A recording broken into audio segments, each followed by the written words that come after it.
Hi there, it's Tim, and I'm joined today by Jim from Electron Surfer, another YouTuber all the way down in Sacramento, California. I'm delighted to have you on the call, Jim. We've had a nice chat before we're getting on camera. It's just awesome to hear your voice and speak to you live. We're going to discuss a bunch of things today. As you know, my name is Tim. I'm for Tim's Electric. But if you're actually watching this on Jim's channel, then you may not know who I am. So I'm a big guy up in Victoria, BC, Canada. I'm a very big guy. I'm about 278 pounds and 6 feet tall, and I just love electric scooters. Jim, why don't you tell my audience a little bit about Electron Surfer and what you're doing and where you are down in the wonderful California sunshine. Yeah, for sure, Tim. It's great to join you. We've talked a little bit. I've watched your channel for a while now, and I've appreciated for some of my riders that are a little larger than I am, which I'm a 175-pound rider I'm in the Sacramento, California area. So we have a lot of sunshine to ride in. And so it's a lot of fun to get out there and ride. And I'm kind of a database sciencey kind of guy. So collecting data and range tests and some of the stuff some other folks don't always like to do, I think is pretty fun. And yeah, I'm excited to discuss some things with you and try to help folks out. Yeah, and it's interesting. Just to do a little quick history. I started watching. So I'm a bit of a Tesla fanboy. I love, anything Tesla, electric cars, that kind of stuff. Who killed the electric car? All that kind of stuff. I was a big fan of watching. That's a good one. And so over the years, I've just sort of come to the realization that I just love all things electric. And one of the things I noticed was a long time ago, there was the I think you'd call it now the Wide Wheel Pro. Maybe it was just. Yeah. I saw a video of a guy, because you get the YouTube algorithm kicks in and you get a whole bunch of interesting things.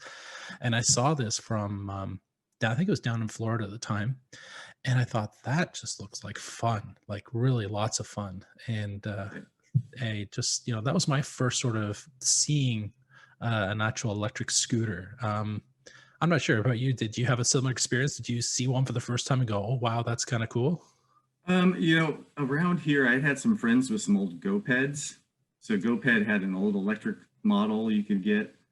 And for me, it was a job change where I had changed to a job where I needed to have some more flexibility as a last mile solution.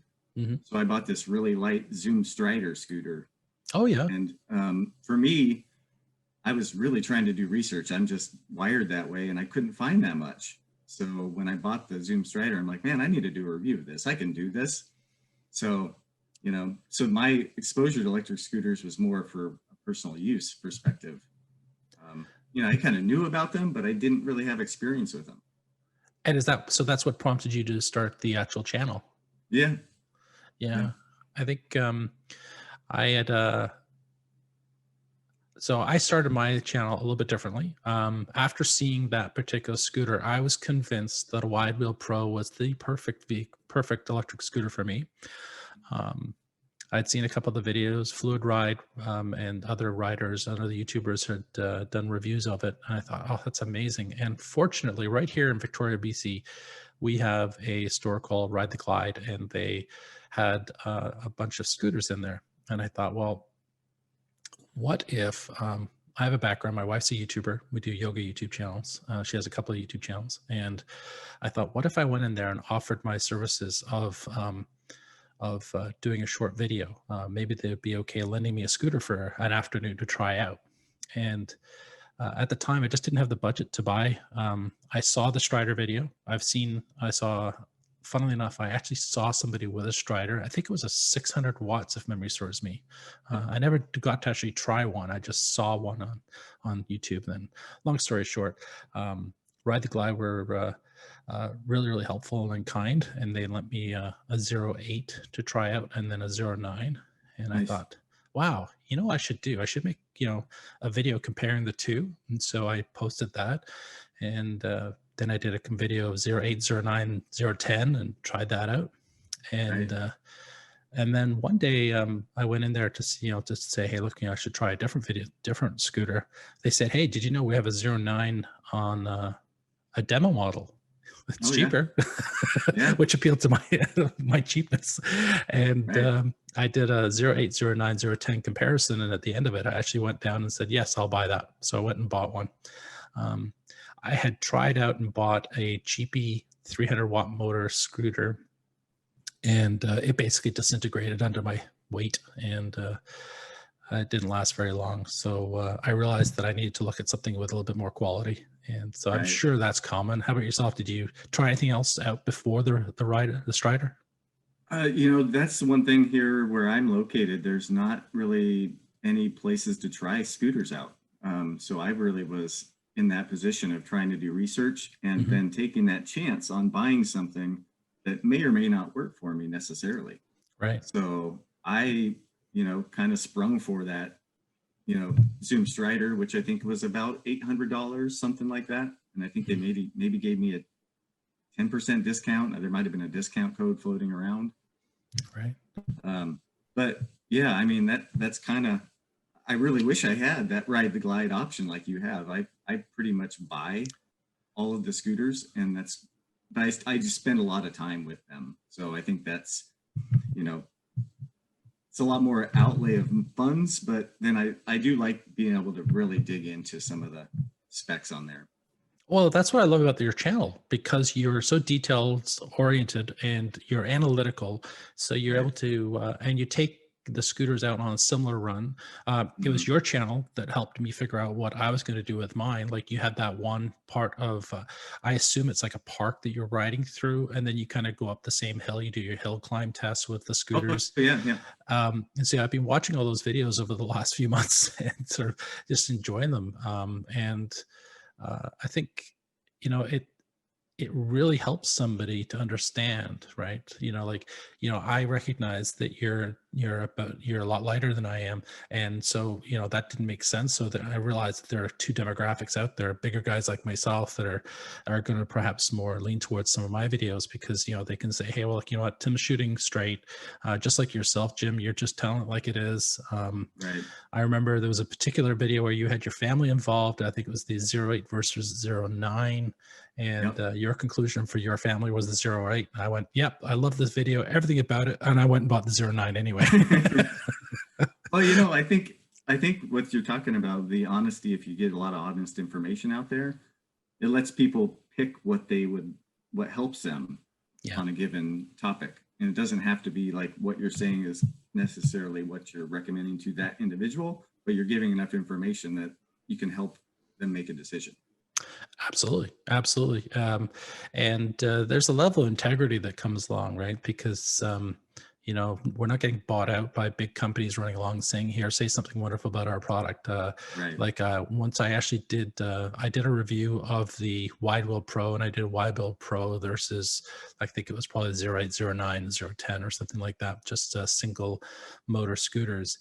I didn't like it, and I was pretty clear about that. There were a Hmm. bunch of things I didn't like. I didn't like the ride quality, I didn't like how it turned, that sort of thing. And I just told people what I thought. And part of me felt a little bit bad about that. But then I'm like, no, you know what? This is my honest opinion, and I'm going to stick with it.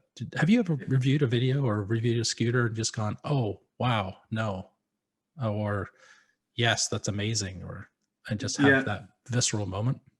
Yeah, for sure. And it's probably the video I've had maybe the most views, but also the most vitriol.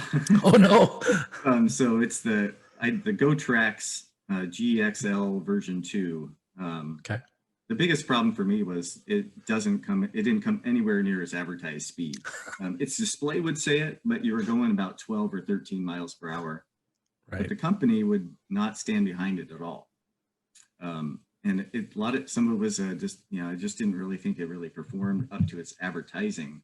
And I let that be known. And some people that like that scooter that have it really like to let me know that. And so, that's the risk you take sometimes of being real honest with your opinion.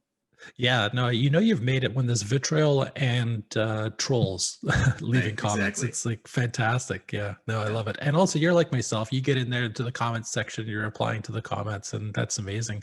So we did yeah, actually have a bit of a structure to this call. So I thought I yeah. should just bring it back because I've gone completely off down this little rabbit hole. Part one, we were going to discuss a little bit about Canada versus USA riding, some rules and regulations. Yeah, Part two, we're going to do Jim made up a really cool slide that we're going to pull up, range versus weight. And then part three, we're going to have a little quick discussion of a larger, the Wolf Warrior scooter. There's a Wolf Warrior Pro, I think, coming up, but curious what your thoughts are on the Wolf Warrior. So why don't we kick things off with Canada versus USA, riding and some rules. What are the rules like okay. down in California? Well, California is, I guess, the biggest thing in the U.S. It's state by state, but then even further dissected, it's a lot of times city, and even Oh, like universities will also regulate electric scooter use on the university property. So in California, it was changed a lot for the electric rental scooter market. I don't know if that's very common up in Canada, but the just check out the scooter, you pay by the hour kind of thing. mhm. And so they changed some rules, and so right in California, max speed is supposed to be 15 miles per hour that they can do. Okay. Um, no Just helmets required for over 18-year-olds, no helmets. but only if you're over 18. Then that was to support that market of needing a helmet for the rental scooters. So they didn't want to have people need to have a helmet they didn't want to like restrict use of those scooters.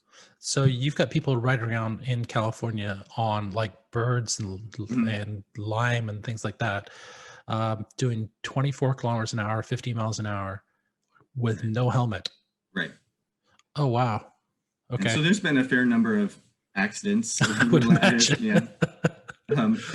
And you're not supposed to ride on the sidewalk. And then um, you're, I can't even tell what that I can't even tell what that last note says, but yeah, so not riding on the sidewalk is they don't want them. Electric bikes can ride on the sidewalk, but not electric scooters. Oh, okay. Yeah. So it's a little different here. Okay. Although we also go, we have provinces, so province by province, like your state by state. Um, but as it stands right now, we have, I live in British Columbia, and I live on a little island called Vancouver Island, which is in the Pacific Ocean. It's sometimes confused with Vancouver, which is a big city on the mainland. We're not the same. Victoria happens to be the capital of British Columbia, like Sacramento is the capital of California. Couple of connection. Yeah, capital connection, exactly. And what I've believed to be the case at present is that electric scooters are not legal unless you're on private land. So I think probably I'm riding around illegally when I'm riding around on the streets of Victoria. My feeling on this is that I'm wearing a helmet. I'm in the bike lanes. I'm not on the sidewalks, and I'm doing usually between about 15 to 20. I find 20 miles an hour, 32 kilometers an hour is really comfortable if there's nobody right in front of me or close around me. But if I'm, Victoria itself is a very strong bicycle city, so we have loads of bike lanes. And so what I do is I just don't pass the bikes. I just stay at the same speed that they're going. I think it's kind of like just don't be a doofus, sort of rule, Right. and try not to spoil it for everybody. And I mean this, nobody's ever stopped me. No police officers ever stopped me, talked to me about it, or said I'm not allowed to ride it or anything like that. I suspect if I was on 11X doing 70 miles an hour on the highway, somebody might come over and talk to me, but Right. sorry, freeway. You guys call them All freeways. right. Um, We have and both actually. pardon me. Oh yeah, do you? Okay. Don't And make it any more confusing. thanks. But what are your thoughts? Like, do you think what do you feel would be the right way to treat an electric scooter? I really think, and I don't know if it will happen this way, but I think it should just kind of fall in the same group of regulation as electric bikes. They're throttle powered, allowed up to 20 miles per hour, and then pedal assist powered up to 28. Hmm. I don't know how you there's a lot of people that do like to ride from above 20 miles per hour on these. I tend to be like you. I tend to stay more in the 15 to 20, maybe low 20s on certain scooters at certain places. But I don't really know. I mean, there's such a big increase in these really high power scooters, like we'll be talking about in a few minutes, that Yeah. I don't know exactly where the industry and the rules are going to meet. Yeah. Yeah, I mean, I have witnessed, or sadly, my camera guy that was following me around on a scooter, he went over the handlebars, hit a little bump. He was probably going about 2 or 3 miles an hour, so very slow. He went right over the top, knocked himself out, broke ribs, cracked a collarbone, was in the hospital for 2 weeks, and he's recovered, but he's not allowed to ride scooters. So See yeah, that. my hats off to Michael for taking that on like a champ, and he's just been amazing at helping. But I do recognize that if he hadn't been wearing that helmet, he would have been in a whole world of trouble. So it makes me a little nervous when you say they're not on the sidewalks and they're not wearing helmets. That seems Yeah. like a recipe for a bit of a disaster. But you know what? Mhm. And as I said, being that we're not even legalized here in Canada, so I just figured wear the helmet. Yeah. Yep. I agree. I'm definitely a big helmet user. Cool. Cool. What now? Kind of. I ask you a question if you don't mind. Yeah, of course. So how do you feel bikers treat electric scooters? Are they pretty friendly towards it? Is it sort of like not too warm? Kind of. What's your take on that? Um, that's a really good question. I've had a couple of Karens look at me funny, Right. um, but I tend to think, even though I look like a happy-go-lucky guy on camera, um, I have a tendency to think that because I'm a bigger guy, people don't challenge me, if that makes sense. So I've never actually had words. I've had a couple of people just, you could tell that a couple of times, a couple of Karens were unhappy. And even when I'm riding around with my wife, who, we fly around and enjoy the beautiful views that Victoria has to offer, I've never had an issue. How about yourself? What is it like Um, down there? I have passed a number of people. We have a really extensive bike path system here in Sacramento. You can go almost 70 miles without really encountering an actual street. It's That's just beautiful. contiguous bike path. It's pretty nice. Um, that there tends to be a wide range of speed riders on there. So, even doing between 15 and 20, I'll end up passing some bicycles. You know, I find if you call out just like you're on a bicycle on your left or ring a bell or something, it's Yeah. always if you kind of try to almost be an ambassador for electric scooters while you're out there, it seems to help. But you do see an attitude if you get closer to where the rental scooters are rented. Mm-hmm. The bicyclists have had less good experiences. Right.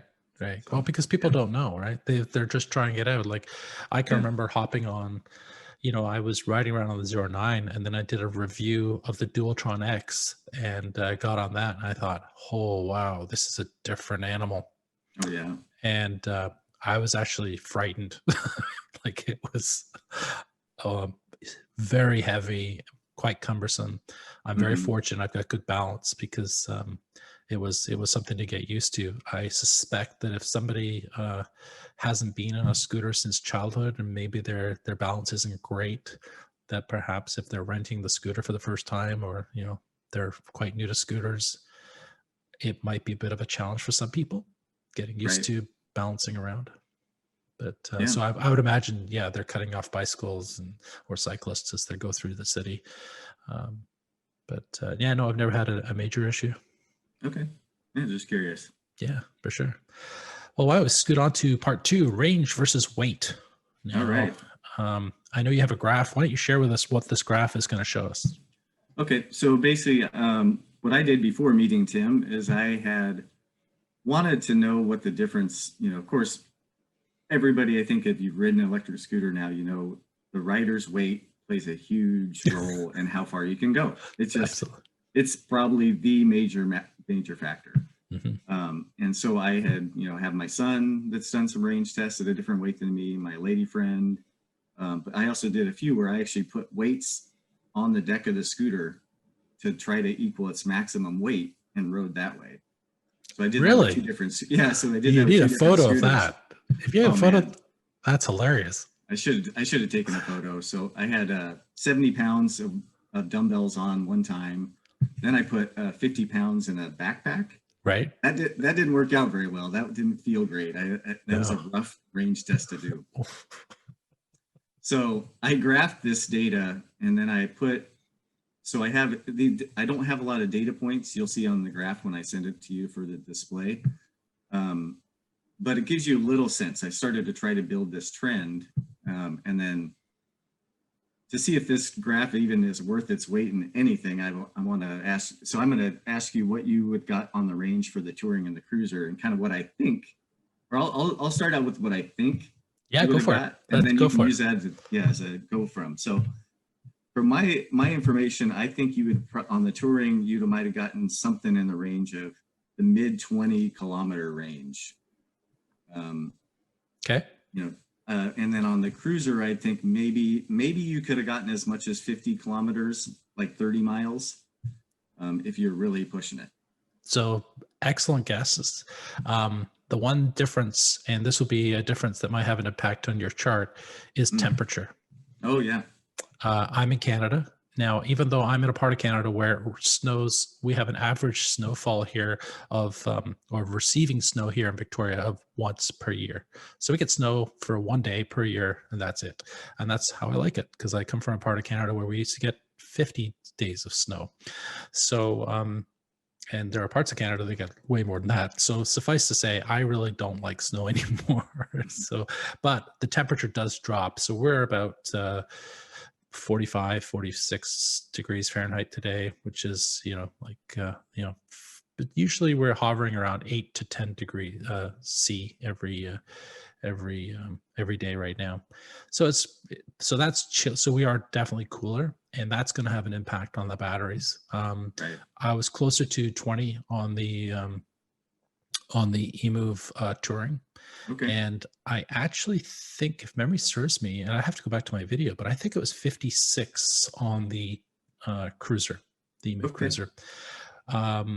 And there were a couple of factors there. Temperature, again, it was probably around 10 or 11 degrees that day.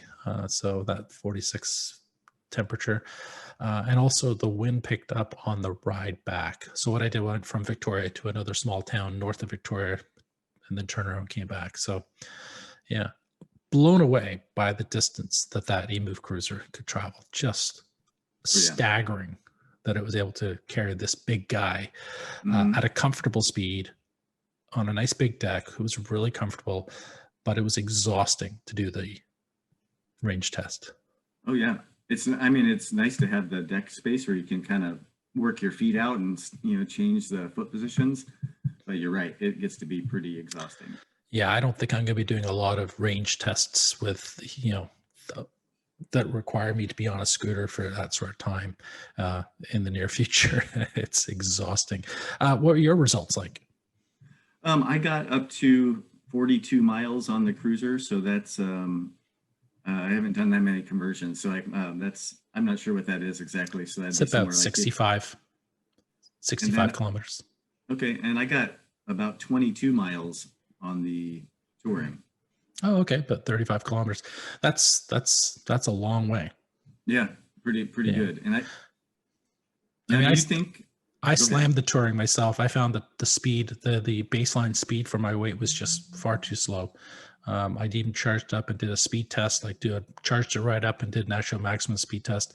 I wasn't happy with it. I thought the build was great, but I just thought it was too slow for a big guy. But and then the range I thought was too small as well, because there are others out there that will go a little faster, like the Leg or the 09. They're going to get me further and faster. So did you get more range with the 09 versus the eMove touring, because they are the same battery? I think they're very, very similar. They are, yeah, they're exact same battery. And when I did my testing, I think I got 24 on the 09 and 21 on the But there are a bunch of things that can account for that. It could be the run, the incline, temperature on the different days. So I'm not 100% sure. I mean, if they are both 13 amp hour batteries, then I'm sure they'll probably be about the same in range. The Legger is a slightly bigger battery, and I found it was at a higher top speed, and it got me a little bit further. So if I was going to buy one today, would I buy a 09 or a Legger or the Emu Touring? Then I would probably go with I would definitely go with the Legger. Yep, I would completely follow your lead there. I really like the Legger is built pretty well for that simple of a scooter. And it's just light enough you pick it up and just grab it with a hand and carry up a bunch of stairs. Right. Now, what do you notice much of a difference? So single motor, I think there's going to be a difference over time with different weights on single versus dual motor. And I haven't collected that enough information to make that determination yet. But do you see on a dual motor scooter, do you notice much different range between the scooters, or is it all kind of sort of similar? If you ride it carefully, then I find the dual motor scooters, typically they have bigger batteries anyway. And I've done a couple of cool rides. I did a cool ride where I went out with the folks from Ride the Glide, and they had 3 large scooters, and we basically just changed scooters all the way around. And we went for a nice long ride that day, beautiful sunshine. And I actually found that the dual motor scooters seem to go a lot further, which makes sense. Of course, their batteries are bigger. And they're comfortable when you're doing that 20, 25 miles an hour, which I tend to find with the bigger scooters. I seem to be going faster, if that makes sense, than perhaps I should, but they're designed for the speed and stuff. So yeah, that's been my experience for sure. Yeah, I think you get a little more stability at speed with those larger scooters, especially when the weight of that scooter starts to be a significant factor. Scooters 75 to 150 pounds.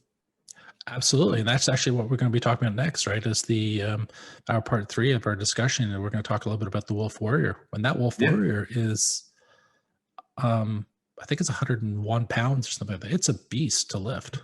Oh, yeah. It's designed nicely with the rack at the back, so you can actually lift it up. So that makes a difference. Okay. And I did my review of the 011. Well, I did my 2020 review, best of. And the Wolf Warrior took 2 of those accolades, as I would call them. That is the best scooter of 2020, in my humble opinion, overall, and then also the best dual motor scooter of 2020, I believe is what it won, both those categories for me. All of those categories that I did in that video, they were all they had to have been scooters that I had ridden. They can't be, I realize there's a Ryan out there that I've never tried, and they've got incredible top speeds. And, there's, the 10X 60 volt, for example. I haven't tried that out yet. And there are a bunch of other OXO, is that how you say it? OXO, XO, whatever it is. They have some really nice looking scooters. The build looks really good on some of theirs. And Nanrobot, the new Nanrobot, I haven't tried that out. So there's tons of scooters that I haven't tried, Jim, and it's really tough to try them all because there are just so many. But manufacturers now, they're starting to send me some scooters for demos, and so and as a result, maybe this year I'll get a whole bunch more to try out and do comparisons with. And so that's what I like to do. I like to do the review of the actual scooter and then do a comparison. Yeah, that's helpful. And if you're looking for really detailed comparisons, make sure if you're not subscribed to Jim's channel, subscribe. He's very details oriented, and it's down in the weeds. No, it's awesome. It's really, really helpful, especially if you don't have a local shop where you can try one out. Check out the channels and make sure you're subscribed, because it's going to make a big difference. But you can ask me some questions about the Wolf Warrior. Yeah, so is there like one thing so I'll be reviewing the Wolf Warrior here soon on my channel. So I focused a lot on smaller, more portable scooters. So, it's going to be a little deviation for me to really dive into some of these larger scooters. So it'll be interesting. Yeah. So you've But got one coming to you in the next few days type thing. yep, I do. Yeah. And I purchased that through Vora Motors. Oh, So, nice. um, so what would you think like a big positive you really liked on the Wolf to maybe look out for, and then maybe like something that you thought was a little bit of a negative or you weren't a fan of? Well, from the positive, I mean, it won my best scooter of 2020. So that means of all the scooters I rode in 2020, that was the one that I went, wow, this thing has everything. I could cruise on it. I can, take it off roading if I wanted to. It's got plenty of power to take this big guy around, no problem. Um, the ride, the comfort, the dual stem, the big light at the front. What else? The braking on it was fantastic. It was just an overall solid, really well made scooter.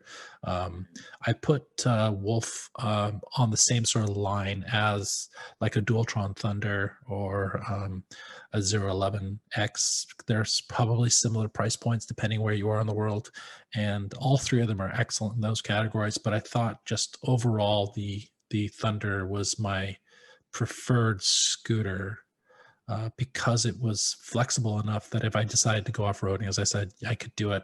I found the Dualtron was just a little bit too low.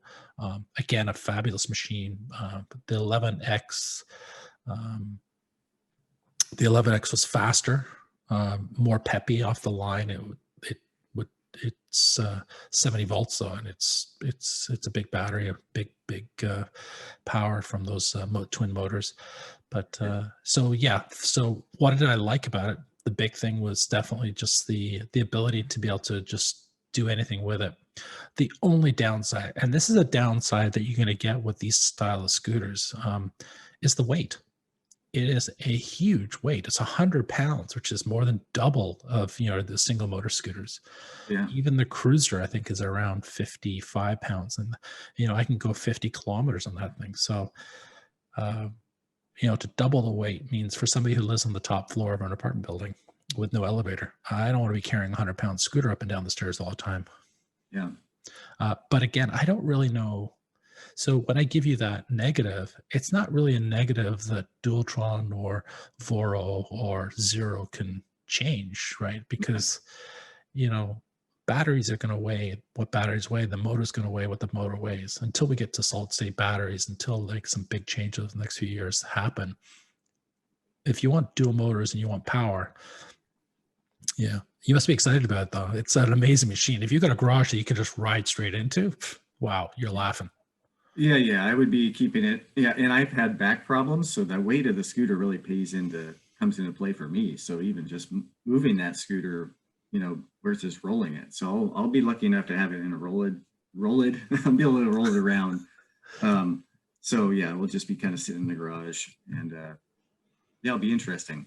I think I'll be spending a lot of time on it to get some of these range testing. I think it's an amazing machine, and it was an absolute delight for me to ride it around town and take it for a boot up and down. And I've been on it a few times now for comparison tests, and it's an amazing machine. Yeah, I think you've made a really, really cool and really good purchase there. Yeah. So I'm excited to check it out. Well, thank you, Jim. I'm so Thank you. pleased to have met you, to have a chat with you, Electron Surfer. If you're watching this video and you found it kind of interesting, and leave your comments down below, comments for me to ask Jim or for Jim to ask me, or ideas for perhaps a future online Zoom call / video that we can share between our channels. Write that down in the comments. As I said before, make sure you have subscribed to Electron Surfer. Electron Surfer is one of those channels that I actually started watching to sort of understand what scooters that I wanted. And as I said, he gets right into the weeds, which is awesome. Yep. Awesome. Yeah. It's been a pleasure, Tim, for sure. And if you're watching this on his channel, you want to watch, come on over to mine, and by all means subscribe to Tim's Electric. I've got lots of fun things. What do you have coming up? So you're going to be doing the review now of the Wolf Warrior. You'll be doing range tests and things like that. What's coming up for you? Right now, coming up in the next couple of months, I'll have a number more of bike reviews. So I kind of do both. I actually come from more of a bike background. So the scooters, I really enjoy them, but they really fit two different purposes for me personally, my use. So yeah, I got some bikes in the garage right now. I've been riding, and it's fun. There's a bunch of different products out there, and I got a couple scooters coming up too, along with the Wolf Warrior. So Exciting. trying to really up the content, and also some more technical videos to help with some of those, weird voltage and understanding wattage, and some of the technical terms that can be a little difficult sometimes to understand. Awesome. Well, it sounds very familiar. It's very similar to myself. I've got more scooters coming in. I'm actually going to start doing some electric bikes for big guys as well. Awesome. I'm going to be doing moped style reviews, and maybe even a couple of electric car reviews as well, because up in Canada, we don't actually have that many electric car options other than Tesla and Hyundai, Kona, and things like that. But there aren't tons of options. So I'm going to do some electric car reviews too. So Awesome. thank you, Jim, for taking the time to Thank hop on you. a call with me and to do this. Thank you very much for watching. As I said, make sure you leave a comment down below. We both reply to our comments. We love receiving comments, and make sure you hit that thumbs up. That's always much appreciated. Thanks again, Jim, and Thank you. thank you everybody for watching. Cheers. All right. Have a good day. You too.